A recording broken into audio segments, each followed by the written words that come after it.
કબજિયાત નિવારણ માટેના પગલાઓ તમને આ વિડીયોની અંદર હું શીખવીશ, સમજાવીશ. 5-10 મિનિટનો વિડીયો હશે, પણ તમારું જીવન સુધારી નાખે એ પ્રકારનો વિડીયો છે. એટલે 5-10 મિનિટ તમે કદાચ આ વિડીયોને આપશો તો તમારું કંઈ નુકસાન નથી થવાનું, ઉલટાના ગજબના ફાયદાઓ થશે. એક બે પોઈન્ટ પણ તમે શીખી લીધા, હું તમને એટલી ગેરંટી આપું છું, વચન આપું છું કે તમારું જીવન બદલાશે. દોસ્તો, કબજિયાત છે 80 પ્રકારના રોગોને જન્મ આપનારી માતા કહેવામાં આવે છે. કારણ કે કબજિયાતના કારણે થાઇરોઇડના રોગ, ગળામાં કાકડાનો સોજો, આ સિવાય પેટના રોગોમાં તમને અલ્સર થવા અથવા તો આંતરડાના કેન્સર, હરસ, મસા, ભગંદર, એ રીતના મળમાર્ગને લગતી ઘણી ગંભીર તકલીફો તમારા શરીરમાં જોવા મળે. મોંની અંદર વારંવાર ચાંદા પડવા, મોંમાંથી ખરાબ દુર્ગંધો આવવી, આળસ આવવી, વધારે પડતો થાક લાગવો, આવી ગંભીર બીમારીઓ કબજિયાતના કારણે થાય છે. ઘણા બધા પેટના કેન્સર પણ કબજિયાતના કારણે થતા હોય છે. કબજિયાતના કારણે ગેસ થાય, ગેસના કારણે એસિડિટી થાય, એસિડિટી છે હાઇપર એસિડિટીનું સ્વરૂપ ધારણ કરે ને હાઇપર એસિડિટીના એ જ વસ્તુ છે કોલેસ્ટ્રોલ, તમારા લોહીમાં ઝેર સ્વરૂપે એ જમા થાય, કોલેસ્ટ્રોલ જમા થાય અને એ જ વસ્તુ તમને એટેક સુધી પહોંચાડી દે. એટલે કબજિયાત છે એ એટેક લાવનારું છે, બરાબર છે. તો આના વચ્ચેનો સમય 5, 10, 15 વર્ષનો હોઈ શકે, પણ તમારે આમાં ગંભીર બેદરકારીઓ રાખવાની, કોઈ જ ભૂલ કરવાની જરૂર નથી. તમે પરફેક્ટ ધ્યાન આપશો તો 100% કબજિયાતનું નિવારણ આવશે. એના માટે સૌથી પહેલું પગલું, તમે જ્યારે પણ સવારમાં ઉઠો છો તો 2 ગ્લાસ જેટલું પાણી હંમેશા માટે પીવાનું રાખો. 2 ગ્લાસ જેટલું પાણી પી 5-10 મિનિટનું વોકિંગ કરો. પાણી હંમેશા નીચે બેસીને પીવાનું રાખો, બરાબર. ઉભડક બેસીને નીચે તમે પાણી પીવાનું રાખો, જેથી પેટ ઉપર પ્રેશર આવશે. અને 5-10 મિનિટ વોકિંગ કરશો એટલે પ્રેશર આવવાના કારણે પેટ તમારું વ્યવસ્થિત સાફ થશે. જો પેટ સાફ થશે તો પેટમાં કોઈ પણ પ્રકારનો કચરો નહીં જમા થાય. અગર કચરો જમા થશે તો એ તમારા શરીરમાં ઝેર ઉત્પન્ન કરશે, જે લોહીમાં ભળશે ને એના કારણે ગંભીર બીમારીઓ તમને થશે. તો સૌથી પહેલા સવારમાં પેટ તમે જલ્દી તાત્કાલિક વ્યવસ્થિત રીતે સાફ કરો, ત્યાં સુધી કોઈ વસ્તુ તમે ખાઓ નહીં. અને જો પેટ સાફ ન થતું હોય તો સવારમાં તમે એકાદ મોસંબીનો જ્યુસ છે, એકાદ ગ્લાસ જેટલો અથવા તો 50-100 ml જેટલો પી અને 15-20 મિનિટ તમે વોકિંગ કરી શકો. કેવા ખોરાક તમારે ઓછા લેવા? જે લોકો વધારે પડતા દાડમ, લસણ, કંદમૂળનો વધારે ઉપયોગ કરતા હોય, મેંદાવાળી વસ્તુઓનો વધારે ઉપયોગ કરતા હોય, પેકેજ ફૂડનો વધારે પડતો ઉપયોગ કરતા હોય, એમને 100% કબજિયાત થાય. દાડમ સ્વાસ્થ્ય માટે ખૂબ સારું છે, પણ એનો અતિરેક ઉપયોગ છે, કોઈ પણ વસ્તુનો અતિરેક ઉપયોગ આપણને નુકસાન પહોંચાડે. તો કબજિયાત માટે દાડમનો અતિરેક ઉપયોગ ત્યાગ કરવો જોઈએ. કંદમૂળ હોય, લસણ હોય, ડુંગળી હોય, એ પ્રકારની ચીજ વસ્તુઓ પણ એકદમ નહિવત કરી દેવી. જ્યારે પણ તમે મળ ત્યાગ કરવા જાઓ છો તો હંમેશા નીચે બેસીને, જે આધુનિક, જે અંગ્રેજોની સ્ટાઇલના જે ટોયલેટો છે એનો ઉપયોગ બંધ કરો અને નીચે બેસીને હંમેશા માટે એ રીતના આપણે જે દેશી સ્ટાઇલમાં જે ટોયલેટ કરવાની જે પદ્ધતિ છે એ પદ્ધતિથી તમે મળ ત્યાગ કરો.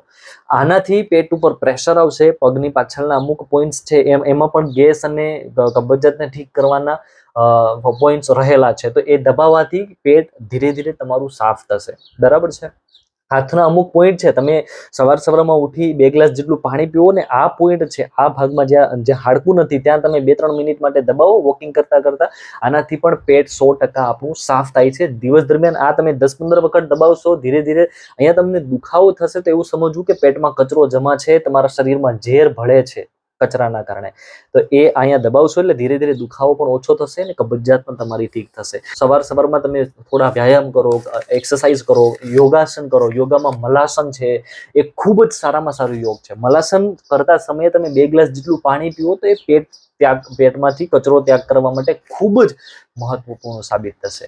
તમે મંડુકાસન કરીને ડાયાબિટીસ અને કબજિયાતનું 100% નિવારણ લાવી શકો છો. તમે ભોજન કરી લીધું, 5-10 મિનિટ વજ્રાસનમાં બેસવાનું રાખો, 10-15 મિનિટ એ પછી તમે વોકિંગ કરવાનું રાખો. વોકિંગથી આપણા શરીરની અંદર પાચન ક્રિયા છે એ થોડી તીવ્ર બને છે, સારી થાય છે અને આપણું ડાયજેશન સિસ્ટમ સુધરવું મજબૂત થશે, આંતરડાની કાર્યક્ષમતા વધશે અને પેટ સાફ થશે. ત્યાર સિવાય પોલિશ કરેલા ચોખા, ફોતરા કાઢી નાખેલી દાળો, થુલ્લું કાઢી નાખેલા ઘઉંનો ઉપયોગ બંધ કરો. આ પ્રકારની વસ્તુઓ ન ખાઓ. ડાયરેક્ટ કુદરતે આપેલી વસ્તુઓનું સેવન કરવાનું રાખો.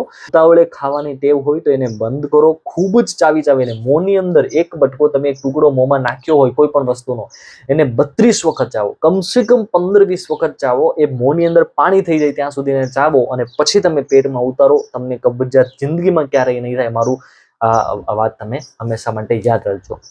શાંતિપૂર્ણ, એકાગ્રચિત્તે, બોલ્યા વગર, ટીવી જોયા વગર, મોબાઈલનો ઉપયોગ કર્યા વગર તમે અગર ભોજન લેવાનું રાખશો કબજિયાત ક્યારેય નહીં થાય, કારણ કે આ વસ્તુ પાચન ક્રિયાને ખૂબ સારી કરશે. ભોજન પછી થોડી વરિયાળી ખાવો એ પાચનને મજબૂત કરશે. થોડો એવો ગોળ ખાવો તો પણ એ પાચનને મજબૂત કરશે. થોડા તલ પણ ખાઈ શકો, ગળ્યા આમળા હોય એ પણ તમે ખાઈ શકો, એ પણ તમને પાચનમાં ખૂબ જ મદદરૂપ સાબિત થશે. ને ભોજનની અંદર થોડું લીંબુ નાખીને ખાશો તો એમાંથી વિટામિન સી પણ સારું મળશે ને પાચન ક્રિયા પણ એનાથી તમને સારી થશે. ત્રિફલા ચૂર્ણ ખૂબ જ સારામાં સારું છે. હરડે ચૂર્ણ ખૂબ જ સારું છે. ઘણા લોકો રાત્રે 1-2 ગ્રામ જેટલું કે 1 ચમચી નાની ચમચી હોય એટલું ઘી પીને સુવાનું રાખે તો પણ એના આંતરડા સવારમાં સાફ થાય, પેટ સાફ થાય છે. જીવનશૈલીમાં બદલાવ કરો. બેઠાડું જીવન હોય તો એને ત્યજી તમે વોકિંગ કરવાનું રાખો, બરાબર છે. જે આપણે મળ ત્યાગ કરવા માટે જે દેશી બાથરૂમનો ઉપયોગ કરવાનો છે એનો ઉપયોગ કરો.